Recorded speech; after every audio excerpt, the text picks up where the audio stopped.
চশমা museum, a house of world class, জলট্যাক মোড়, বহরমপুর মডার্ন হোটেলের সামনে। হসপিটালে যায় তার বিনিময়ে কিন্তু আমরা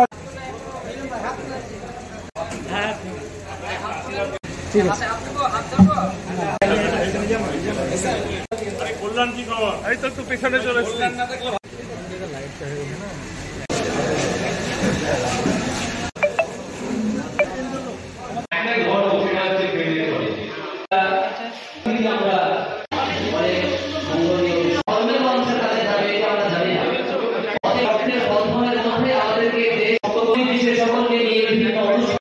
হরিয়ানার মাটিতে কন্ডেম করা উচিত এবং এবারে সরকার বিএনএসএ অনেক খারাপ কাজ করেছে।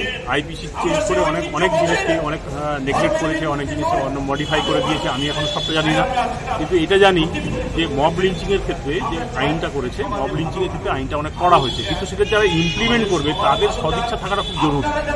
আমরা আইন তো বরাবর ছিল, মব লিঞ্চিংয়ের আইন বরাবর ছিল। আপনি দেখুন কত ভিজিলেন্টরা কত মানুষকে কোথায় একটা গুলি করে মেরে দিচ্ছে, কাউকে পিটিয়ে মেরে দিচ্ছে, কারোর কাছে সাসপিশন যে সে মাংস ক্যারি করছে, কারো ফ্রিজে মাংস আছে, তার ফ্রিজ খুলে তোমরা দেখতে কে বলেছে? তার তো রাইট আছে, অধিকার আছে। কোনো জায়গায় হয়তো গোহত্যা বন্ধ আছে, ঠিক আছে, সেখানে হবে না, কিন্তু বাইরে থেকে এনে খেতে পারবে না, বা নিজের বাড়িতে সে লুকিয়ে রাখছে, তাকে ধরে পিটিয়ে মেরে দেওয়াটা এটা সাংঘাতিকভাবে অন্যায় কথা। এবং এর বিরুদ্ধে যদি কড়া অ্যাকশন না নেয় তাহলে কিন্তু এটা ভারতবর্ষে একটা দুর্নাম হচ্ছে, এবং আমাদের কমিউনিটি ওয়াইজ দুর্নাম হচ্ছে, গোটা পৃথিবী জুড়ে কিন্তু এটা দুর্নাম হচ্ছে। এবং এটাকে ইমিডিয়েটলি আটকানো দরকার। কড়া আইন যেটা আছে প্রপারলি ইমপ্লিমেন্ট করা, পুলিশের কাজ হচ্ছে, দায়িত্ব হচ্ছে যে প্রপার ইমপ্লিমেন্ট করা এই ঘটনাগুলোকে যাতে আটকানো যায়। ইমপ্লিমেন্টেশন না হলে আটকানো যায় না। এটা সব খুব বেশি দেখেছি ঝাড়খণ্ডে, মধ্যপ্রদেশে, উত্তরপ্রদেশে, হরিয়ানাতে। এই ঘটনাগুলো, এই যে একটা জোন আর কি, এই জোনটাতে খুব বেশি করে হচ্ছে। এইখানে পুলিশের অনেক দুর্বলতা রয়েছে, তারা এই যে সচেষ্ট হয়, নিশ্চিতভাবে এই মব লিঞ্চিংয়ের ঘটনা বন্ধ করা সম্ভব।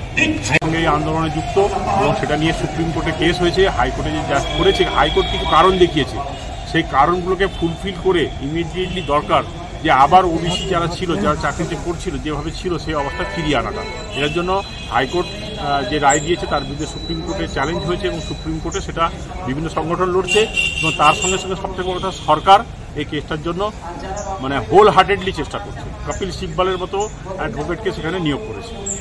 এটা হচ্ছে 2010 সালের কেস, যখন আইনটা চালু হয়েছিল, যে West Bengal minority backward classes act 1993 একটা হয়েছিল, এবং এইটার বেসিসে একটা রিজার্ভেশন চালু হয় 2010 সালে। তখন কিন্তু এই বর্তমান সরকার ক্ষমতায় আসেনি। চালু হওয়ার পর তার সাথে ইমপ্লিমেন্টেশনটা হয়তো এই সরকার করেছে, এবং তাতে অনেকেই উপকৃত হয়েছে। যারা ওবিসি ক্যাটাগরিতে পড়ে, বহু মানুষ উপকৃত হয়েছে, এবং সরকারের এখানে কোনো নেগলিজেন্স নেই। এই কোর্টে কেসটা তখন থেকেই চলছিল। একটা অমলেন্দু দাস আছে, তার স্ত্রী পুরবী, তারপরে হচ্ছেন আরেকটা হচ্ছে একটা সংগঠন আছে আত্মদ্বীপ বলে একটা সংগঠন, তারা এই কেসটাকে লড়ছিলেন। লড়তে ফাইনালি এসে এই সময় জাজমেন্টটা হয়েছে। তো এখানে গভর্নমেন্ট যখন নোটিশে এসেছে, গভর্নমেন্ট যখন এটাকে টেক আপ করেছে, আমি আশা করছি যে এটা নিশ্চয়ই একটা ভালো সুসংহত একটা পদ্ধতি এরা আমরা দেখতে পাবো। যে ক্ষোভটা গণতন্ত্র তৈরি হয়েছে, কিছু ভুল নিশ্চয়ই পুলিশে হয়েছে। 14 আগস্টে একটা ঘটনা ঘটেছে, এবং একটা ঘটনা দেখুন যে হসপিটালের সুপার, ডেপুটি সুপার, সে বাড়িতে ফোন করে জানালো যে আপনার মেয়ে অসুস্থ, কথা বলে, তারপরে বললো আত্মহত্যা করে। তারপর দেখছি যে সেক্সুয়াল অ্যাসল্ট হয়েছে এবং মার্ডার হয়েছে। তাহলে এইটা ঘাড়ে চেপে যাচ্ছে কিন্তু পুলিশ হচ্ছে এখানে যেহেতু ইউনিফর্ম করে থাকে, পুলিশ যেহেতু তদন্ত করছে, সব দোষ পুলিশের ঘাড়ে চেপে যাচ্ছে। কিন্তু পুলিশ, আমি বলছি, আবার বলছি, কলকাতা পুলিশের ডিটেকটিভ ডিপার্টমেন্ট অত্যন্ত দক্ষ অফিসাররা রয়েছেন, এবং তারা সিবিআইয়ের যে ধরনের কেস তদন্ত করে, তার থেকে এই ধরনের কেসে সিবিআই থেকে অনেক ভালো হচ্ছে কলকাতা পুলিশ। এবং কলকাতা পুলিশ যদি থাকতো, আমি কলকাতা পুলিশে চাকরি করেছি, আমি জয়েন্ট কমিশনার ছিলাম, আমি কলকাতা পুলিশের হয়ে ব্যাটিং করছি না, আমি নিরপেক্ষভাবে বলছি, আজকে আমার পুলিশের সঙ্গে সম্পর্ক নেই, কিন্তু আমি নিরপেক্ষভাবে বলছি এটা অনেক বেটার তদন্ত হতে পারে। মানে আমি বলছি যে এখন খারাপ হচ্ছে, কিন্তু এই যে 24 দিন পুরো সাইলেন্ট রয়েছে, যার ফলে মানুষ উত্তাল হচ্ছে, মানুষের মধ্যে ক্ষোভ আরও বাড়ছে, এইটা কিন্তু কলকাতা পুলিশের এটুকু নিশ্চিতভাবে। এখানে চাকরি করেছি বা বিভিন্ন সময় চাকরি করেছি, গরিব মানুষ যখন তাদের খুব বড় একটা লস হয়, তাদেরকে আমরা কিছু অর্থনৈতিক সাহায্য করি। এখন এটার ক্ষেত্রে কী ঘটনা ঘটেছে, কী ঘটেনি, সেটা আমি জানি না, সেটা নিয়ে আমার কমেন্ট করা ঠিক নয়। বাড়ির লোকেও হয়তো বিভিন্ন মানুষ বিভিন্নভাবে বিভ্রান্ত করছেন। কিন্তু এটা ঠিক তাদের যে লস, তাদের যে ক্ষতি, তাদের ক্ষতিটা অপূরণীয়, এটা ক্ষতি করে তুলনা হয় না। তারা ট্রমাটাইজ, তারা শক, তাদের উপরে আর মানসিক নির্যাতন যাতে না হয়, তারা যদি আরো ভালোভাবে থাকতে পারে এবং তারা যদি মনে করে যে গোটা পশ্চিমবাংলার মেয়েরা আজকে আপনার সঙ্গে, আপনার গোটা একটা মেয়েকে হারিয়েছে কিন্তু গোটা পশ্চিমবাংলার মেয়ে কিন্তু আপনার মেয়ে সবাই, এটা কিন্তু সবাই নিজে স্বেচ্ছাভাবে তার বাড়িতে মেয়ে হতে চেয়েছে। এটা কিন্তু খুব বড় বিষয়। কিন্তু আমি সবসময় মনে করি যে বিভিন্ন ধরনের মানুষ থাকে সমাজে, তারা বিভ্রান্ত করবে, বিভ্রান্ত হবে না। সত্যটাকে জানুন, এক্সাগারেট করবেন না, পুলিশের সঙ্গে থাকুন, সিবিআইয়ের সঙ্গে থাকতে বলছি, কিন্তু সিবিআইকে এবার পরিচয় দিতে হবে কেন তারা 24 দিনেও কোনো ডেভেলপমেন্ট তারা দেখাতে পারবে না। এটা কিন্তু পরিচয় দিতে হবে, সেইটা তাদের কাছে জানতে চান যে কেন 24 দিন 25 দিন পরেও আপনারা কিছু করতে পারবেন। অল বেঙ্গল ইমাম মুয়াজ্জিন অ্যাসোসিয়েশন অ্যান্ড চ্যারিটেবল ট্রাস্ট রাজ্যের সব থেকে বড় ইমাম সংগঠন, সাথে পুরোহিত সংগঠন বঙ্গীয় ব্রাহ্মণ সনাতন ট্রাস্ট এবং মুর্শিদাবাদের একটা সম্প্রীতি মঞ্চ আছে। আমরা সবাই মিলে একটা বিশাল বড় আয়োজন করেছি, সম্প্রীতি রক্তদান। অর্থাৎ আমাদের মুর্শিদাবাদ থেকে সারা পৃথিবীতে একটা মেসেজ দিচ্ছি যে একসাথে 6টা ধর্মের লোক আমরা রক্ত দিচ্ছি, কোনো ভেদাভেদ নাই, এক ছাতার তলে এবং ছাতা ডিস্ট্রিবিউশন হচ্ছে। যারা ট্রাফিক পুলিশ রোদে দাঁড়িয়ে ডিউটি করেন, পুলিশ বন্ধুদেরকে আমরা আজকে ছাতা প্রদান করলাম, কিছু হেলমেট প্রদান করলাম, সেফ ড্রাইভ সেফ লাইফ এইটাকে সাফল্য করার জন্য। আমরা সারা পৃথিবীকে মেসেজ দিতে চাই যে মুর্শিদাবাদের মতো তোমরা সবাই হয়ে যাও।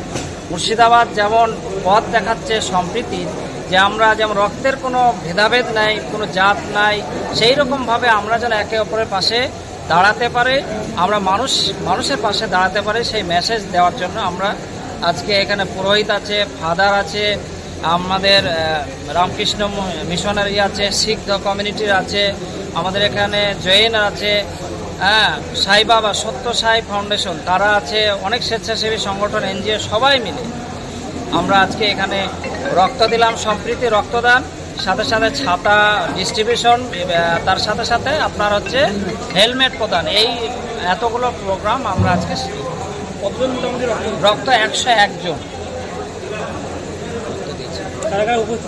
আজকে ডিআইজি স্যার, তারপরে এসপি মুর্শিদাবাদ সে সূর্য প্রতাপ Yadav, IPS Humayun Kabir, x SP এবং এক্স মিনিস্টার, আমাদের এমপি আবু তাহের খান সাহেব তিনি, তারপরে SDO Baharampur, additional SP traffic, additional SP headquarter, DSP traffic এবং স্বামীজি অর্থাৎ আমাদের গুরুজি আছেন ডক্টর পরমানন্দ মহারাজজি বেলুর মঠের আছেন, পুরোহিত সংগঠন যেটা বঙ্গীয় সনাতন ব্রাহ্মণ ট্রাস্ট তার জেলা সভাপতি আমাদের প্রদীপ চক্রবর্তী আছেন, শিখ কমিউনিটির আছেন সন্তোষ সিং চাওলা, উনি জিয়াগঞ্জ পৌরসভা দুবারের এক্স চেয়ারম্যান ছিলেন।